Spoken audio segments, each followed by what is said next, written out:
बिस्मिल्लाहिर्रहमानिर्रहीम। अस्सलाम वालेकुम। आज मैं बकरा ईद के हवाले से बहुत ही अच्छी मज़ेदार सी रेसिपी बनाने जा रही हूँ, कश्मीरी हरीसा, जो कि आप लोगों को मैं उम्मीद करती हूँ बहुत ही पसंद आएगा। अगर मेरी वीडियो अच्छी लगे तो मेरे चैनल को सब्सक्राइब करें और साथ में जो छोटी बेल है उसे ज़रूर प्रेस करें। इसी से मेरी बहुत अच्छी बकरा ईद के हवाले से रेसिपीज़ मिलेंगी।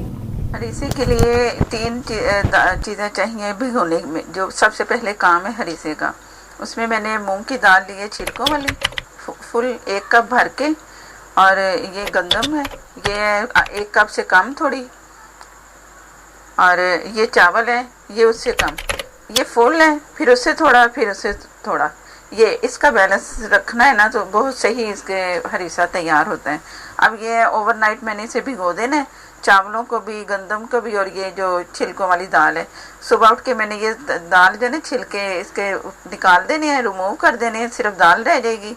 और ये गंदम, ये भी मैं 3 से 4 पानी धो के तो उबाल लूँगी, और ये चावल भी मैं अलग से उबाल लूँगी।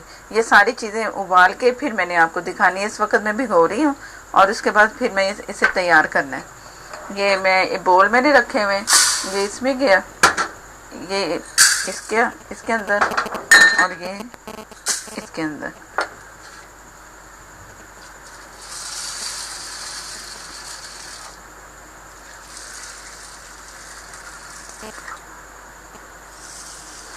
अब ये रात तक भिगी रहेंगे, चावल समेत, गंदम भी, ये भी। अगर पानी थोड़ा हुआ तो मैं और भी डाल दूंगी।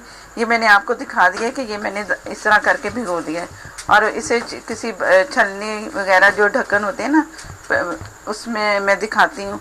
आजकल गर्मी का मौसम है, तो अगर उससे ढक के रखेंगे ना तो सही रहेगा, क्योंकि रात तक भिगोना है और गर्मी के दिन है, तो इसमें ना ख़राब की स्मेल भी आना शुरू हो जाती है अगर एहतियात ना करें तो वो मैं बर्तन भी दिखाती हूँ।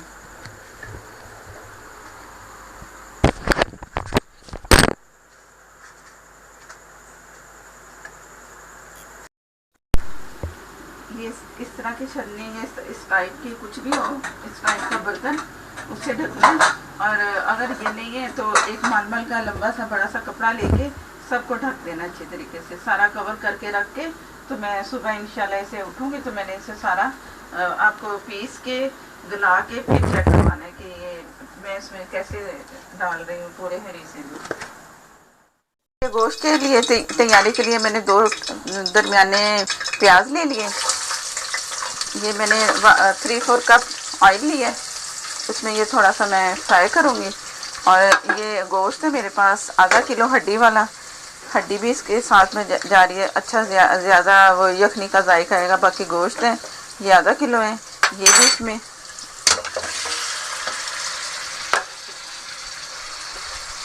लहसुन अदरक का पेस्ट 1 टेबल स्पून, ये भी इसमें गया। अब मैंने इसे थोड़ा सा भूनना है, और भून के तो इसमें पानी डाल दूंगी। और इसमें नमक भी अभी डालना है मैंने। नमक डाल के तो इसे गलने के लिए छोड़ देना, और इसका रेशा हो जाए, इतना इसे गलाना है मैंने। तो ये बीफ है, तो बीफ के हिसाब से मैं पानी डालूंगी। अगर आप मटन का बना रहे हो तो मटन के हिसाब से इसमें पानी डालना है। बस इतना करना है कि ये गल के ऐसे हाथों से रेशा हो जाए। तो ये सारा भून के तो इसमें मैं पानी डालती हूँ और गलने के लिए छोड़ दूँगी। 1/2 टीस्पून नमक इसमें डाल दें। भी थोड़ा करके सब चीज़ों में जाएगा तो बैलेंस नमक से नमक इसमें मैं चेक करूँगी कितना चाहिए मज़ीद। तो आप भी इस तरह करना, अपने हिसाब से जितना नमक चाहिए उतना डालना है। नमक का और मिर्च का अपने हिसाब से रखो ना, तो वो सही रहता है।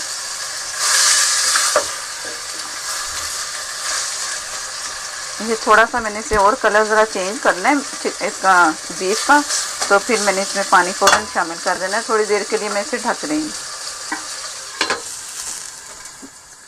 ये गोश्त का कलर बदल गया है, सारा अच्छा सा फ्राई हो गया है इसमें। तो अब इसमें पानी में शामिल कर रही हूँ। अब इसे मैंने गलाना है बहुत अच्छा सा कि इसका रेशा हो जाए, और इसे ढक के मैं रख दूँगी। अब जितने भी इसमें टाइम लगेगा तो ये गल जाएगा। तो ये अब गलने के लिए मैं इसे छोड़ रही हूँ।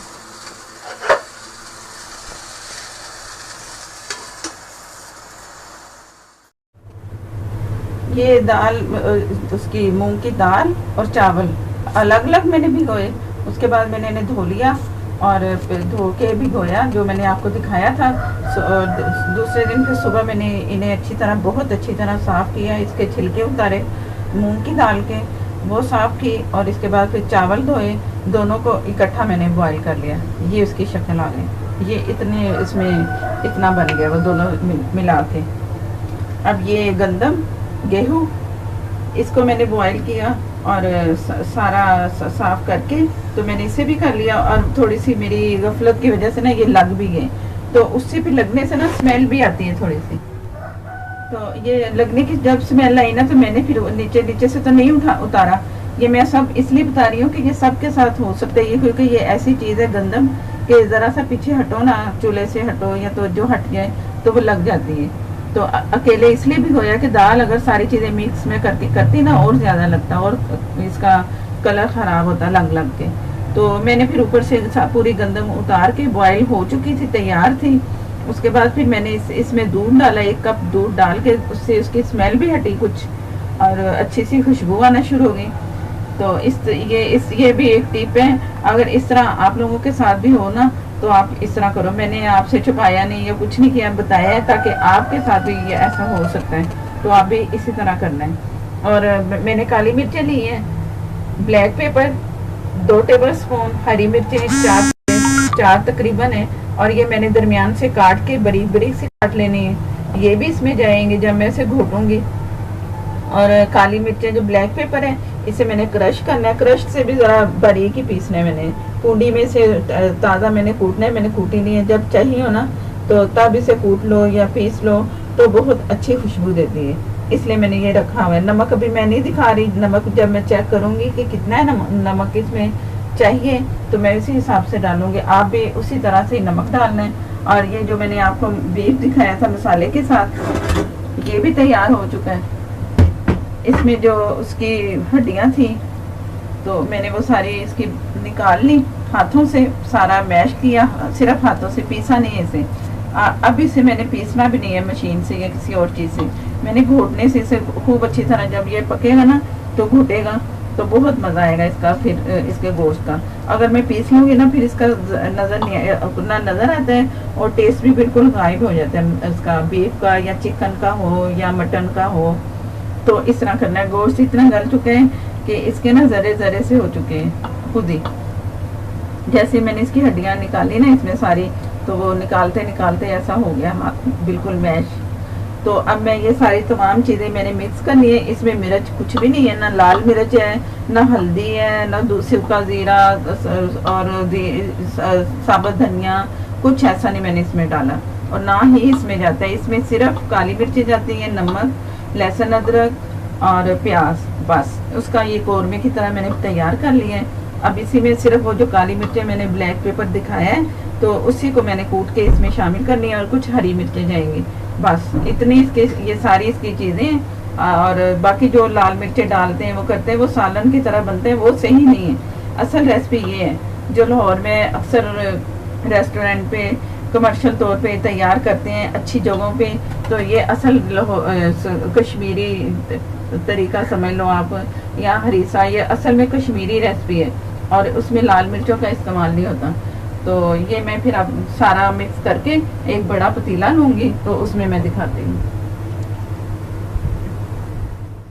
तो मैं कोफ्तों का आपको कीमा दिखा रही हूँ। 1 पाव कीमा है बारीक पिसा हुआ, एक दरमियानी से थोड़ी सी बड़ी प्याज है ये, या बड़ी प्याज ले लो या एक ही बात है। तो प्याज है और ये लहसुन अदरक का पेस्ट 1 टीस्पून, और ये ज़ीरा, साबुत धनिया, ज़ीरा, साबुत गरम मसाला बहुत थोड़ी सी लिए मैंने, हाफ टीस, और ये तकरीबन हाफ टीस ज़ीरा, 1 टीस्पून साबुत धनिया, लाल मिर्ची 1 टीस्पून, नमक हाफ टीस्पून, हल्दी हाफ टीस्पून। नमक और मिर्च जो है आप अपनी मर्ज़ी से ले सकते हो। अब ये मैंने चॉपर में तमाम चीज़ें पीस के इसके छोटे छोटे मैंने कोफ्ते बनाने हैं, तो वो मैं कोफ्ते बना के आपको दिखाऊंगी। छोटे छोटे से ज़रा फिंगर की तरह ये लंबे से होते हैं, तो वो मैं आपको जब पूरा ये मैं पीस लूँगी ना कीमा, तो वो मैं फिर कोफ्ते बना के आपको दिखाती हूँ। कीमा बहुत अच्छा सा मैंने पीस लिया है और फाइन सा पीसा है मैंने, बहुत बारीक सा, ताकि जो कोफ्ते हैं हमारे टूटे ना और अच्छे से बने, सॉफ्ट नरम और गल भी जाएं, क्योंकि इसमें ना मैंने कच्चा पपीता शामिल किया है ना कुछ भी नहीं, और ऐसे ही ये गल जाएंगे।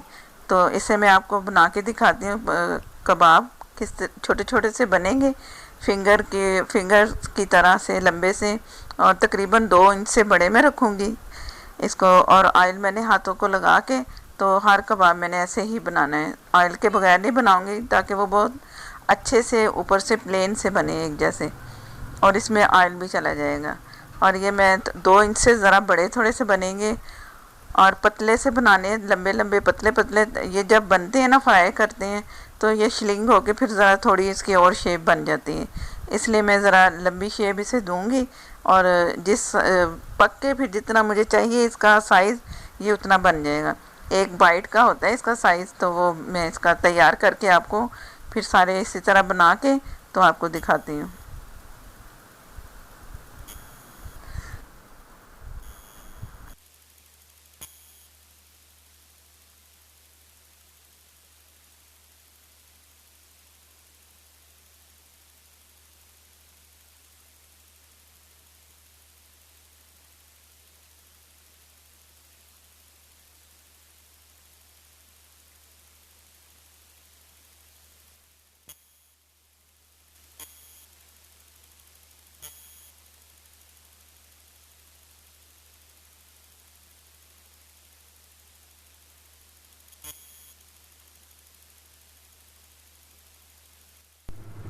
माशाल्लाह से ये 1 पाव कीमे से मैंने ये उसके बना लिए कोफ्ते लंबे वाले, और इसमें आगा लगा के मैंने बनाया है। अगर बना के इसके बाद फ्रिज में रखना चाहो तो रख दो, और अच्छे फ्राई होंगे।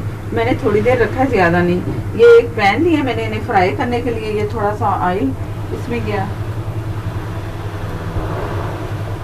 इससे मैं तमाम को थोड़े थोड़े करके इसमें आएंगे, और मैं इसमें फ्राई करते जाऊँगी। थोड़ा सा ऑयल गर्म हो तो मैं फ़ौरन इसमें कर दूँगी। ठंडे पैन में नहीं डालना, तो वो चिपकना शुरू हो जाते हैं और वो पानी भी छोड़ते हैं। तो इस वजह से ना मैं इसे गर्म कर रही हूँ पैन को। ये गर्म हो चुका है।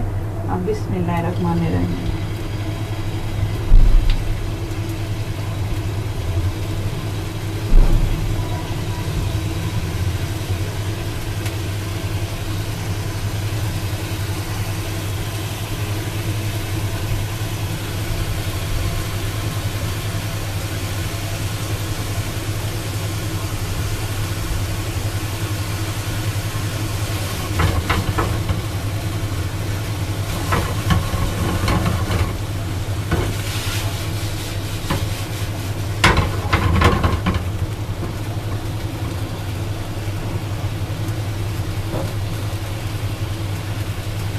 हल्के हाथ से हिलाना है इसे, ताकि अच्छे से रहें। और आग जो है ना, मैंने ज़रा तेज़ की है थोड़ी सी। जैसे ये इसका कलर देखते ना कि बदल रहा है, चेंज हो रहा है, तो फिर मैंने इसकी आग को हल्का करना है, नहीं तो स्लो फ्लेम मेरा मैंने फिर उसके बाद करना है। अभी फ़िलहाल फुल है।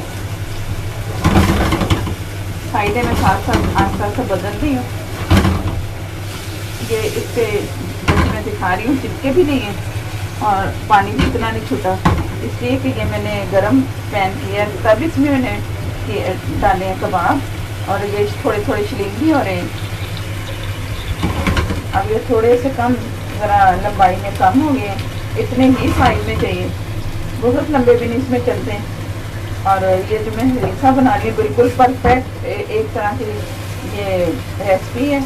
इसमें कोई वो नहीं है लाल मिर्चों का जो मैंने मसाला या उसमें कुछ किया हो, जो इसमें गोश्त में सालन की तरह नहीं बनाना, सिर्फ काली मिर्चों का इस्तेमाल होने हैं। फिलहाल वो मैंने नमक से और प्याज, लहसुन, अदरक, इन चीज़ों से मैंने उसे जला ली है।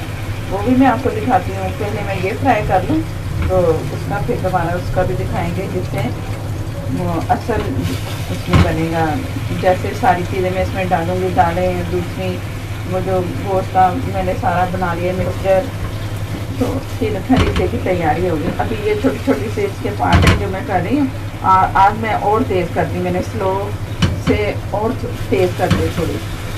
ये पानी अभी इसका छुट रहा है ना, तो इसलिए मैं इस चाह रही हूँ कि ये पानी जल्दी जल्दी खुश्क हो और पैन भी ना जले, और बहुत अच्छे से जो कबाब है तैयार हो जाए।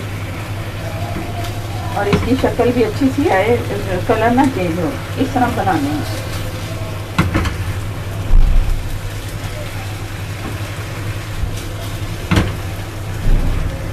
ये हाफ है, हाफ और है, तो ये थोड़े बहुत ये हाफ डन हो चुके हैं।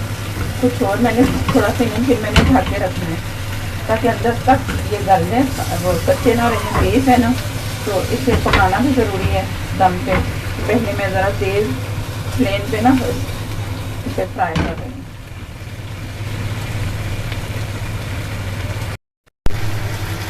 ये इसका ऑयल जैसे मैंने हटाना है ना, तो पानी भी इसका ख़त्म है और जो उसका ऑयल थोड़ा सा नज़र आ रहा है, इससे ये हाफ डन हो चुके हैं।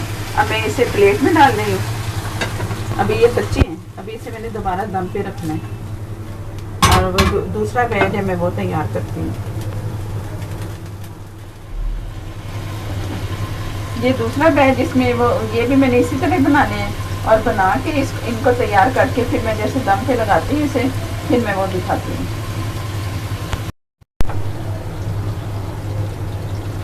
ये भी तैयार हो चुके हैं, ये जो पहले मैंने फ्राई किए थे वो भी। और कलर देख लो आप, बिल्कुल दोनों का एक जैसा सेम है, ब्लैकिश की तरफ नहीं है कि मैं इसे ब्लैक होने देती। अब मैंने इसे दम पे रखना है कम से कम आधा घंटा। अगर रखेंगे ना तो बहुत अच्छे से नरम से सॉफ्ट से होंगे, क्योंकि ये रीसे में पकते नहीं है। ये सिर्फ उसमें ऊपर उसमें डिश आउट करते हैं ना तो रखते हैं। ये मैं इस तरह से दम पे रखूँगी और ऊपर से इसी के साइज़ के बर्तन से ढक के, तो इसे मैं दम पे रखने लगी हूँ तकरीबन आधा घंटे के लिए, और ये होते रहेंगे। अब मैं दूसरी तैयारी करती हूँ दालों की, जैसे जो कि मैंने कल दिखाई थी, मैंने भिगो के रखी थी, तो इसको मैं ढक रही हूँ। ये मैंने एक बड़ा पतीला ले लिया, तो इससे मैं इसमें सारा शिफ्ट कर रही हूँ, सारा जितना जो मैंने तैयार किया है हरीसे की चीज़ें। तो पहले नंबर पे मैं ये इसमें वो गोश्त डाल रही हूँ जो मैंने आपको दिखा दिया था। इसमें हरी मिर्चें, ये वाली जो मैं दिखा रही थी मैंने बारीक बारीक काट ली है। थोड़ा सा मैं इसे भून लूँगी मिर्चों को।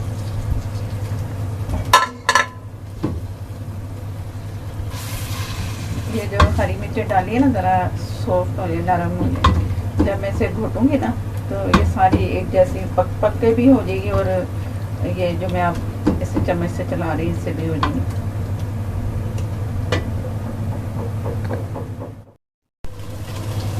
ये इसकी बुनाई मैंने कर ली है। अब ये इसमें गंदम गई, इसमें रखना मेरे, और ये सारी इस तरह मैंने वो भी दाल भी इसमें शामिल कर लेनी है। उसकी बुनाई भी कर ली मैंने गोश्त की। तो हरी मिर्चें जो कि उसमें थोड़ी सी फ्राई हो गई, उसका भी बहुत अच्छा सा टेस्ट आएगा। ये दाल गई इसमें।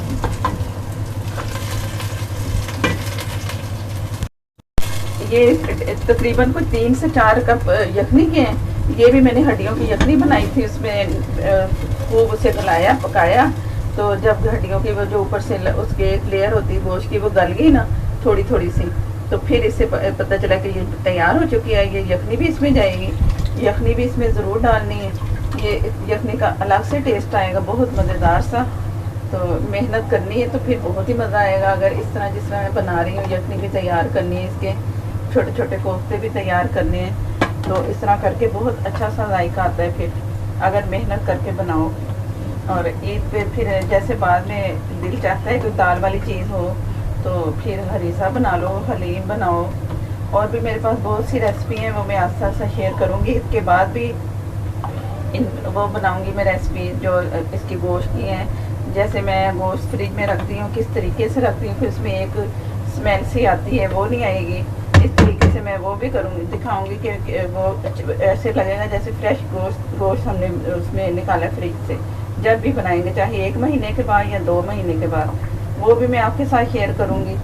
और छोटी छोटी टिप्स होती हैं, वो मैं बताती रहती हूँ आपको साथ साथ, ताकि उस टिप से किचन से रिलेटेड सारी टिप्स होंगी, तो उससे भी आप फ़ायदा उठाओ। अब ये मैं आपसे बात कर रही थी, तो इससे ना अभी मैंने चला के पूरा देख लिया, तो ये गाढ़ा है अभी।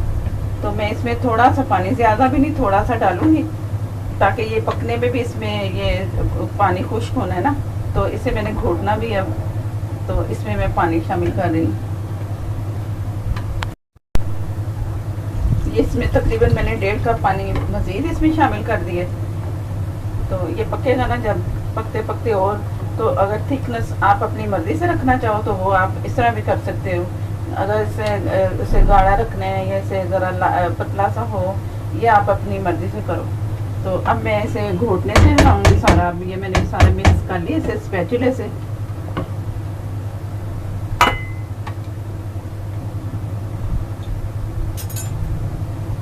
ये घोटना है मेरे पास, मैं इससे घोटूंगी। और काली मिर्चें जो मैं कूट चुकी, कुंडी में कूटी है मैंने, फिलहाल मैं 1 टेबलस्पून भर के डाल रही हूँ। कुछ हरी मिर्चें हैं, कुछ ये हैं। अगर मुझे कम लगेंगी तो मैं फिर इसमें और डाल लूँगी। काली मिर्चें आखिर में मैंने इसलिए डाली हैं कि इसका कलर जो है ना खाने को ख़राब करता है। जो भी हो, जैसा भी सालन हो ना, अगर एंड पे काली मिर्चें ब्लैक पेपर मिक्स करेंगे तो उससे जायका भी अच्छा आएगा और उसका कलर भी ना बहुत अच्छा सा रहेगा। नहीं तो अक्सर हरीसा देखा है काली मिर्चों का बना हुआ, तो वो ना उसका कलर ब्लैक हो जाता है। तो शुरू में नहीं डालनी काली मिर्चें। अब ये जो मैं फाइनल डाल रही हूँ, 1 मैंने टेबलस्पून डाल दी है ना, तो अभी और मुझे अगर चाहिए होंगे ना फिर मैं उसमें एंड पे डाल दूँगी। वो जो मैं आपको बीफ के कोफ्ते दिखाए थे वो भी माशाल्लाह से तैयार हो चुके हैं। वो मैं जब डिश आउट करूँगी ना फिर मैं वो आपको दिखाऊँगी कि वो भी इसमें सारे कैसे मैं लगा रही हूँ। अब ये मैं आस्ता आस्ता घोटती जाऊंगी। ये तकरीबन कोई आधा घंटा की तो लग ही जाएगा तो इसे मिक्स होते हुए, क्योंकि मैंने बीफ को ना मशीन से नहीं पीसा, चॉपर से या किसी और चीज़ से मैंने कुछ नहीं किया। मैंने इसी से इसे पीसना है और चलाते रहना चम्मच। मेहनत का तो काम है लेकिन इसी में मज़ा है कि इस तरीके से बनाओगे ना तो अच्छा मज़ेदार सा लगेगा। ये मैं कुछ देर में बनाती हूँ, फिर मैं चेक करवाती हूँ। हरीसा तकरीबन आधे घंटे के तक ये पका है। मैं आधे घंटे के बाद आपको दिखा रही हूँ और साथ साथ मैं वक्फे से इस तरह घोटने से घोटती भी रही हूँ। और मैंने नमक चेक किया है। पहले मैंने 1 टीस्पून फुल भर के डाला था, वो इसमें मुझे कम लगा है। अब मैं लेवल करके 1 टीस्पून नमक का और डाल देंगे। और जो काली मिर्चें मैंने बचाई थी और हरी मिर्चें और जो पहले मिर्चें मैं डाल चुकी हूँ, ब्लैक पेपर और ग्रीन चिली, तो वो मुझे कम लगा तो मैं 1 टीस्पून और इसमें जाएंगी। आप अपनी मर्ज़ी से डालो कि कितना आपको चाहिए। मुझे इतने यहाँ तक के मेरा लेवल के मिर्चों का यहाँ तक सही है। अब ये इतना पक चुके हैं कि जो इसमें गोश्त डाला था ना मैंने रेशा रेशा करके, तो वो भी इसमें सारा यकजा हो गया है। अब ज़रा ज़रा से ज़रे जो नज़र आएंगे ना इसमें, वही इसका टेस्ट है। और इसका जायका इतना मज़े का होगा ना, जो यखनी डाली इसमें मैंने, यखनी वाला और क्रीमी सा बहुत मज़े का ये जायका लगेगा। जब ये आप बनाओगे खाओगे ना फिर पता चलेगा ये कितना मज़े का बना है। और ये तकरीबन 2 फुल बड़े डोंगे भर के बना है। आधा वो एक पाव जो 1 कप मैंने दाल डाली, आधे से थोड़ा सा कम वो गंदम गेहूं का डाला मैंने। तो उस तरह करके जो चावल थे, तो ये इतना सारा डाल के ना आधा किलो गोश्त। अब ये घोटने का काम ख़त्म। अब मैंने इसमें चम्मच इस्तेमाल करूँगी। ये कुछ पड़ा रहेगा ना तो और भी इसकी थिकनेस में फ़र्क पड़ेगा। जितना ये थिक नज़र आ रहा है ना, और पड़ा ठंडा थोड़ा बहुत होगा ना। वैसे तो ये गरम गरम ही खाया जाता है चम्मच के साथ, इसके साथ नान वगैरह तो नहीं होते, सिर्फ ये चम्मच से ही खाते हैं। और मैं इसका तड़का तैयार करती हूँ। इसमें मैं पैन में देसी घी डाल रही हूँ। ये देसी घी ही इसमें जाएगा काफ़ी सारा। जैसे हम वो प्रेजेंटेशन के लिए या खाने के लिए निकालते हैं ना, तो इसमें फिर ये तड़का ऐसे रखूँगी और फिर जिस तरह चाहिए होगा ना उस तरह फिर ये देसी घी उसमें प्लेट में डाल के तो फिर खाने के लिए होता है। ये मैं अदरक बारीक जुलियन कटिंग कर ली है, ये इसमें मैं डाल दूँगी। ये इसमें लाजमी ये तड़का लगाना है अदरक का, जो बहुत ही मज़ेदार सा लगेगा। ये जैसे ही अदरक का कलर चेंज होगा तो इसका देसी घी का कश्मीरी तड़का तैयार हो जाएगा। बहुत मज़े का हरीसा तैयार हुआ है, खुशबूदार सा। ज़रूर ट्राई करना है। और मेरे नए देखने वाले मेरे चैनल को सब्सक्राइब करें और मेरे जो व्यूअर्स हैं वो इसे ज़रूर कमेंट में लाइक में आया करें, मुझे बताया करें कि कैसा लगा आपको। अब मैं आपको ये डिश आउट करके दिखाती हूँ कि ये उस ऊपर मैंने ये घी अभी इसमें नहीं मैं डालूँगी, मैं डिश आउट करके ना उसमें बोल में तो ऊपर से मैं ये तड़का लगा के आपको दिखाती हूँ। बिस्मिल्लाहिर्रहमानिर्रहीम।